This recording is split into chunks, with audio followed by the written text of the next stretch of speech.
is a whole Hurley. Oh, lads, do. They're not, the nice Hurley, weigh it. On the scales for the flour. I'm making the cakes. Make it heavy. Weigh the Hurley and see. That's 1 pound 4 ounces. I know, that's my Hurley. I wouldn't give it to my mother. Of course, she's not good at Hurley at this stage. But I wouldn't give it to her. Because that's my Hurley, and I know that Hurley. And I like that Hurley, and I don't give it to anybody. We said that this morning about getting your own Hurley and loving it and so on. And I was just saying a while ago, after a classic, often the young players look to see, is there any casualty at the Hurley? Reassured, we'll play on. But, oh yeah, the size of the Hurley, yeah. That's very important. I would not give a Hurley to a little lad in school, say, never, unless it was right for him. I don't care what he gave me for it. Because the little lads are notorious, I want a big Hurley. Because I have a little fella, he's 7 now, he's getting a bit of sense now, but when he was small, he wanted a big Hurley. What's the way he was catching it? Like that. Well, he's not catching it like that now. Because, I mean, I couldn't have. He wanted a big Hurley. And I went into Remy Dowling's factory in Kilkenny and got a small one and brought it back down. He liked it, but it wasn't as good as the big Hurley. That's what the big fellas have, you see. He was a big fella up here. Wasn't down there. You see? And he wanted a big Hurley. So be sure and get the one on the right side. I could give you sizes. There's no, commercially speaking, there's no such thing as a 24, 26, 28. But I certainly get 28s. I ordered them last week. And I'd have them for the girls and the boys. No hooks on for the girls, and the boys will have them too. Because I'd like them all to have a Hurley that suits, one they can really use. You just for demonstration, pick any of the young, not the old, that don't matter. Yeah. Some of the young ones, the young fellas here, and take the Hurley they have and think what you think of it. Oh. Man, you won't mind me doing this. Dig again, and a boy. Well, I tell you, first of all, one thing that I certainly would not never do, with anybody, I'd never say, I don't know how you hold with that hole. I'd never say that, because I am me and she is she, and we're two different people. And some people, like say, Jimmy Doyle at Tipper, an oldie now. Oh wait, now Tom Cashman. Surely, Pat, you'd tell me about this. I'd say Tom Cashman's Hurley was very light. Is that light? Yep. Yes. I played in Galway County Final 3 years ago, and stopped the penalty. I'd love to tell you all that. Well, that's not my thought. Only my Hurley said, it knew me. But and it's only a small boss, but that didn't matter, boss, because it's moving it quickly that matters, and control, and being used to it. You'd know the length of your Hurley. And do you ever notice if you get a Hurley a bit longer or shorter, Pat? Yeah. You pull and you'd miss the ball. Or you pull and you hit the ground, it's a bit too long. It's amazing how you would. Now, what would I say about that Hurley? I'm going to say the good things first. Good things, the good thing is that that's her Hurley. She likes it. It's excellently suitable to her. The grip is very nice. That's a good grip. The grip of my Hurley isn't so good. Sorry to say it's the Christian Balman. I can't talk about that. That grip is very good. That ain't the Christian Balman, no? Actually, that's something though, lads. You get a very good Hurley in Christian Balman if you search and if you look and if you know what you want and if it's what you need and want. But what else do I say about it? The weight is mostly where it should be down here. If she could, she'd rather have more weight here on the Hurley, because that's where you'll be contacting the ball a lot. So come to think of it, when you're doubling on it, maybe it's just here. And that's another thing we could talk for hours about, the shape of the Hurley nowadays. It probably has a lot to do, Pat, with the kind of Hurley you play, doesn't it? Yeah, it's very nice. It probably has. All I can say, Mary, it's a nice Hurley, and it's not as nice as mine. Because, you see, my Hurley is my Hurley. That's a new one now. You must find it hard to play with that, do you? Yeah. No, but I mean that sincerely. It's terribly, terribly hard for Liz when that's a good Hurley, actually, because there's a good heel to it. Most people would say that close grain is the best kind. The best. I would say the opposite. But then, that's just what I think. But more people would say that's the very best kind you could have. They would also say that, again, the weight is much more concentrated here. That should be very good on the ground now. Should be, you know. And again, the handle suit me. I have a small hand, nice thin handle. If I were you again, Liz, I would put maybe kind of a little bit zigzag elastoplast on it. That thing is worn away, you can see. But I would do that because on a wet day, that will get all very difficult to grip. And if you have the elastoplast thing on it, what will happen? You can shake resin on it and it will stick to the elastoplast type of thing. Or one time in the olden days when cars were, while they were being sprayed, were masked with the linen tape. Remember the linen tape? Oh, it was great stuff. shake resin on and it'll stick to it, and now you have a grip, you know. Or even, lads, you know that terrible stuff that we never like using, insulating tape, the black stuff.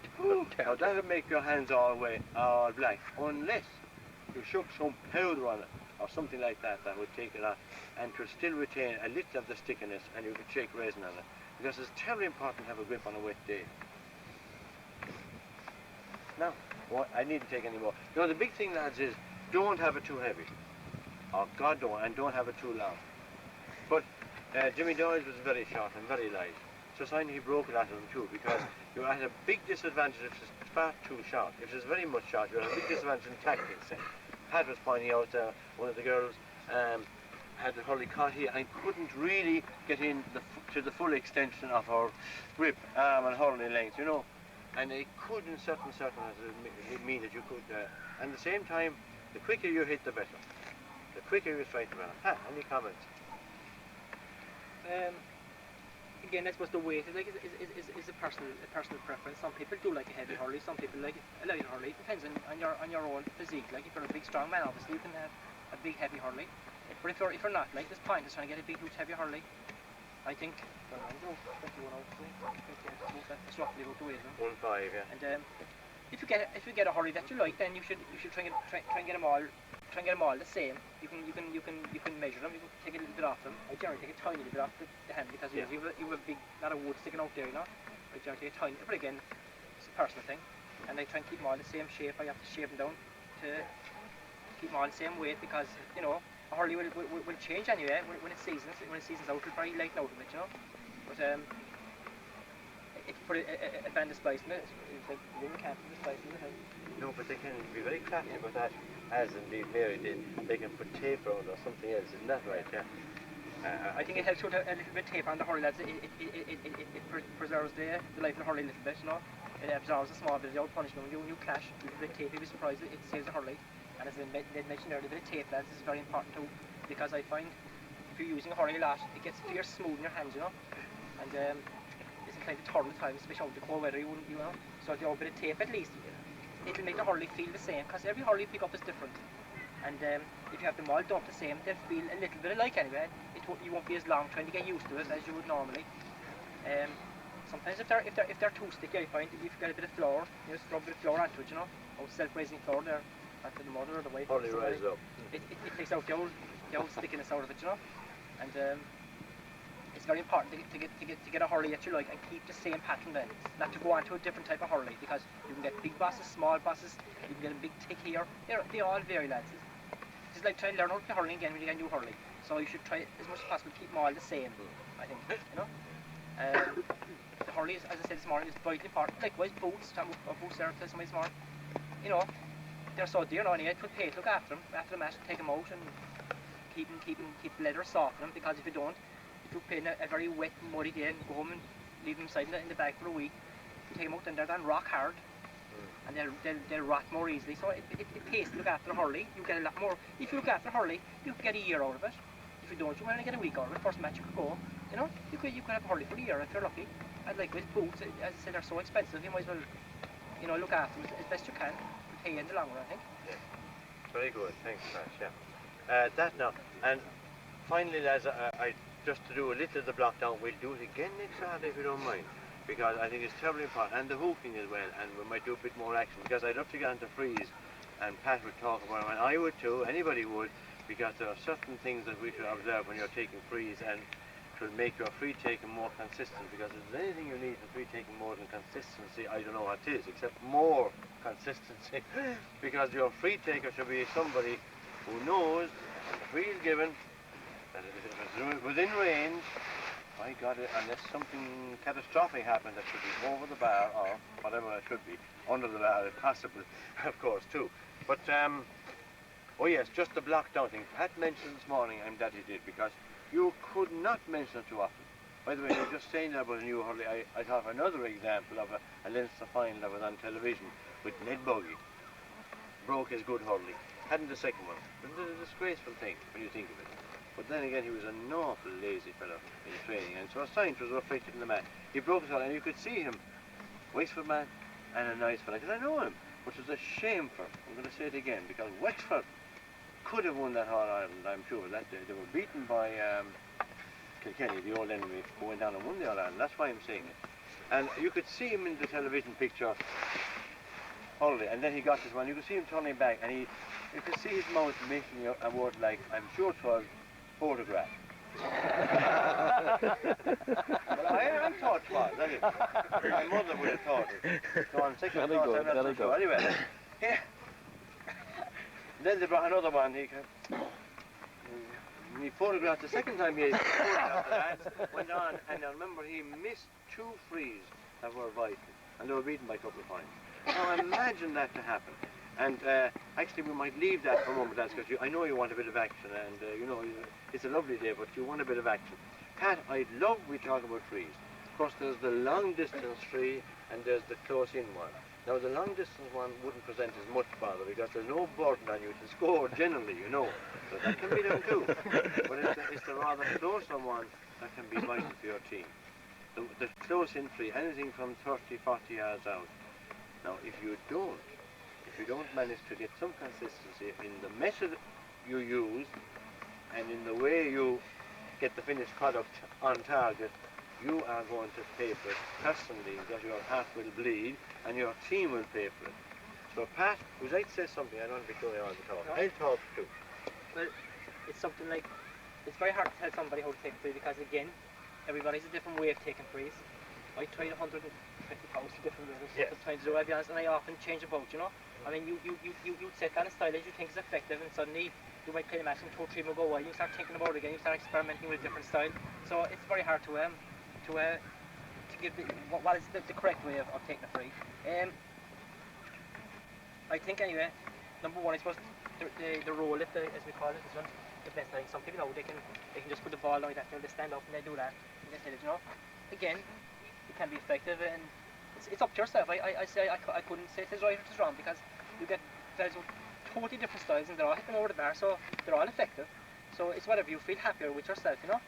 I mean, at the moment I just think I just look up and down, like I come down and just hit it, and I feel just as good, you know. Before I remember I tried, you know, different styles of myself and try and get your body in line with the goal. And again, it can be right, but if you get a few wrong, then you go on to a different style. That's what I find. And if they're not go over someday, I'll try some other style and find out which is the best. But at the moment, I just take them and just have a look at the goal and come up and slice the ball and hit it, and then just getting the same results, you know. But you can do various different ways. Some people put the ball down this way and just run onto it and hit it over the bar. Another fella I say would just stand up, small lift and hit it, or you can jab lift and hit it, you know. So again, as I say, I can't give any definite guidelines, because there's so many different ways of doing it. The main thing is it put it over the 2 sticks below. That's what counts. So how you get it over is immaterial. If you're not happy with it, if you're hitting them wide the whole time, you're doing something wrong. I mean, you know, I suppose basically your shoulders, your body, is parallel to where you're hitting the ball, you know. And how you do that, or how you get around to doing that, is immaterial. It's how you should end up. You could, as I say, I probably end up the same way, see, without realising it, you know. Or I could do it from a standing position, or I could just throw the ball forward and hit it, you know. There's so many different ways of doing it. The main thing is the end result. I suppose that for a penalty, you want to get a bit of power, number one. So you could just run out to a small bit, you know. What's the way you came into that now? Just bang it, you know. Yeah. I think You know, if you come in dead straight, Pat, not so good. No, not so good. Because look, you must shift around, you must still get around facing that way to hit it properly to this, you know. So that's why if you know Pat come up in that fashion. Yeah. So when the ball's up, you're in striking position, you know. Yeah. You come in straight, like, you won't be hitting the ball that way, you know. Yes. You want to hit it, start in a striking position. So you come in a slight angle. Good man, thanks Pat. Now again, of course, I think now we're going to be dealing now with, say, the younger lads. And when they grow older, they can change, and it's a good thing sometimes. It's not always right that you should stick rigidly to something that was good but you weren't happy with it. But I think I've been trying to advise them to roll it, because you see, the critical thing in it is that you should lift the ball properly, isn't it? You know, if there's no lift, there's certainly no strike, or there's a hurried strike which is no good to you at times, you know. So the lifting is all important, and you should think of one thing at a time. Lifting while you're lifting. Now you're going to think of striking, only when it's up, you know. There's not much of a gap between them, but there is a definite gap. Now, there was a chap down in Inistioge Kilkenny. You know who he was. He was catch the Holly that way. Would you know who he is? And he was whaling away this way, and he was down in the village green and in his steed one day, whaling away with another guy who was equally wrong in his catch. And as an old fellow with a moustache and a hat on his head and a churn in the back of a hat and cart come along and said, "Young lad, you're holding the stick the wrong way." That's right. You should put the right hand up on top there now when you do better. And he was intending to laugh at the old fella, but when he went home, his father, he was telling his father about this old fella, but he was a good holder, you should listen to him, and so on. Now, it's a good job for Kilkenny that he changed, because you couldn't really guess who he was, could you? Eddie Kay. Yeah. Now, he told me that, not alone, I told him come along to the class and tell the whole lot of him, because that's absolutely true. He'd never have been able to beat Pop with that one from under the stand with the blood trickling down here, would he? If he wasn't able to hit left and right. He'd have no left side. He didn't stay very well. But now Eddie would always say about trees that you shouldn't have your feet too close, too far apart. Now, Richie Bennis and him, oh gee lads, he was marvellous. But then there's only one Richie Bennis, and some would say that's not, because what he was able to do justified proper imitation anyway. But generally speaking, the right thing I think to tell kids, the thing that would be more consistent with them, that they'd bend their knees and bring up the ball properly. Now you see where that came up. I wanted to come up there. There's no way to come up there already. That means you'll have to shift your legs a little bit. That's why Kerr says if you lock them in here, like this now, you'll do yourself a miss. Yeah. But you won't be able to shift yourself a little bit, because if I want to hit that right, I've got to hit it here, right in front of this left foot. Otherwise, you see, I won't be able to. And I tell you something I didn't say, and surely Pat you might agree. I hope. If you don't, it doesn't matter. But I think you should make certain to firm your grip just when you're striking, not all the time, but when you're actually making contact with the ball. Firm your grip, and you'll find you have a better result. But it's critical to bring it up right. If you don't, that's a bit too far forward. If I pull on that now, you go there. But I must make sure, if I can, and you won't do it without practicing. And a funny thing, Eamon Cregan changed his style. Yeah. I don't know why, and so did Colm Honan. He changed from the roll lift to the jab lift. The jab lift is a very precise thing, though. You know, again, you must get it up and down. I couldn't do that now. Can you think of any time, any occasion where the jab lift, penalties one, where a jab lift would be advisable? Can you think of any? Kind of fast for you. Well, yeah, maybe so. Could depend. You know, you have to shift yourself an awful lot when you jab it, haven't you? No, I was just wondering now, did you think it was worthwhile? But the grass is a bit high. But the grass is a bit high, you know. That if it was up in a very high top, it's very hard, it's easy now to lift that, you know, and you can do it with very control. Look, it's up nice now for me there, you know, that'll be one time, I'd say anyway. Up, so there's you're making a mess of that. Up, come up. Won't come, Pat. But lads, if you did that, I am quite certain if I practiced it for 2 minutes even, I'd be worse my well, wouldn't. But the critical thing in the taking a free, and Charlie McCarthy was a great proof of this, he hit the ball hard. He followed through massively, as you might say again, you know. He hit right through the ball for his free, so did Kerr. No question of, and even when I used to be with teams, and I'm always with teams, but whenever a free taker of mine would be taking, with anyone near him, I'd say, lift it well, just two things, and lose the ball. I'd say, lose the ball. You know what I mean? I'm thinking of those two things. Lift it well, and follow through, because actually when you follow through well, mind you, great time. And even if you, even if you don't make contact with exactly the right spot, you know. Any other comment, Pat, or anybody else, lads? So what about wind conditions? How, Yeah. if you keep the wind, the ball down in it, rather than kind of Yeah, there was one other thing I was just thinking of now. Well, of course, you know, naturally you'd like to keep it as low as you could. Low trajectory, lovely word that. But I mean, in other words, you'd hit it about that height, you know. If you hit it that height, you blow it up, you know. But there's one other thing, lads, I don't know what you think of it, or you, Pat. I have found, once you can master the lift and make sure you know that you're on that, the goal is still there, and unless someone shifts it, it's still there, you know. So the big thing I find is when you have lift up, if you could come back inside here. No, if you come back straight here and come down, if you see now, the hurley is very often open if it's anyway low, and you go a bit right. I've often found. Now, you mightn't find that.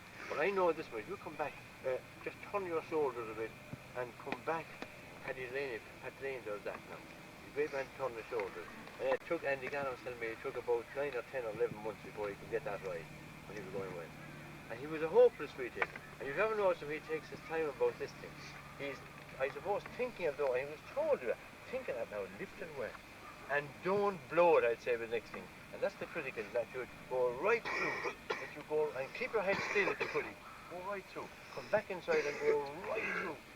I find that very consistent. I don't know what others do, you know. When you're taking the free, you'd actually keep your eye on the ball. Oh, Lord. Oh, absolutely. Forget the goal. It's still there. And if you hit it, it's going to go out and up. Out and up. And I remember the All-Ireland the Cork one. So don't you all lads in Thurles? The first free Paddy Lane, I remember that when I was watching and going, everything was very tense. Lifted up. But he actually blew it and it went a little off time. Next one, I can imagine going back too hard. Because you know what I'd be telling my free taker, and I think it's true. If I were out there, I'd say, it is an easy puck. Not too hard. He'd know what I meant because we'd have practiced it. Oh, geez, so good. But, well, it's 70 and easy. You know, when you're fully fit, Pat, you know. So don't blow the cover because the more you're trying to blow the cover, it's easy. But make sure you have a great follow through. Go right through, you know, the free. Go right through, out and up. And again, that was Jimmy Doyle, wasn't it? I was telling you about Jimmy Doyle watching. Why wasn't the lads at lunch? One day, Ring and myself were sitting down together. Wasn't that lovely thought? We had played the previous match, and there was a second match on the tournament thing, and he was watching the thing, and he'd never look at you. Thought, do you see that? Do you see that? And there was Jimmy Doyle got a few frees, but one that was near him anyway, he took it, and he was an excellent free taker, you know. But he always had a terrific follow through, and Ring said, "Do you see that follow through? See where it up in the air, follow up in the air." She says, "I must remember that next day." But you know how well he was willing to learn from a young little whippersnapper, Jimmy Doyle at the time, you know. But he saw that. But that's the follow-through thing, and that's the follow-through Kerr had, and Charlie McCarthy. Good God, Charlie McCarthy, that already won some glory, Pat, busted the 3 in a row. I think, you will never forget any with all the points he scored. But you know, not the points he drank, scored, I said. No, but seriously, that. I remember the first half. They got going, and he kept suddenly, you were in business, right there, and then Ray Cummins got a goal for us. I mean, this is, that's my philosophy exactly.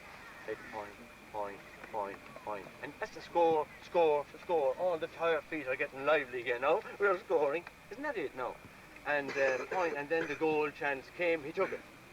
You know, this is it now exactly. So, ideally, as this should be, if you had any temporary goal posts, I was saying to you, Mike, that you had, I don't want them, because anything would do, but if you had... There's 2 sets of them there. Oh, you have? Oh, my Yeah, God. that's it. If, for this kind of practice now, if you had just one in the middle here, and had the lads paired off even, for just striking practice, you know, backs and forwards, for striking over, people, everybody loves a target of some sort, over the bar. The chap here paired off with the chap over there, chap here paired off with, you know, cross, over here, and a ball between 2 for that. And for the free taking, you can do it too. But that's the job for when the others are not training together more than anything else. If you came down with another chap, and if you just practice, it's very hard to practice there, because if you want to hit it hard, you might find it in the middle of Quinsworth or whatever. You know what I mean by that? Like, you know, this isn't easy. But here you don't have to worry. And if you're 2 fellas, and take them about 30 or 40 yards out, straight in front of the goal, and get that right about the lifting thing, you know.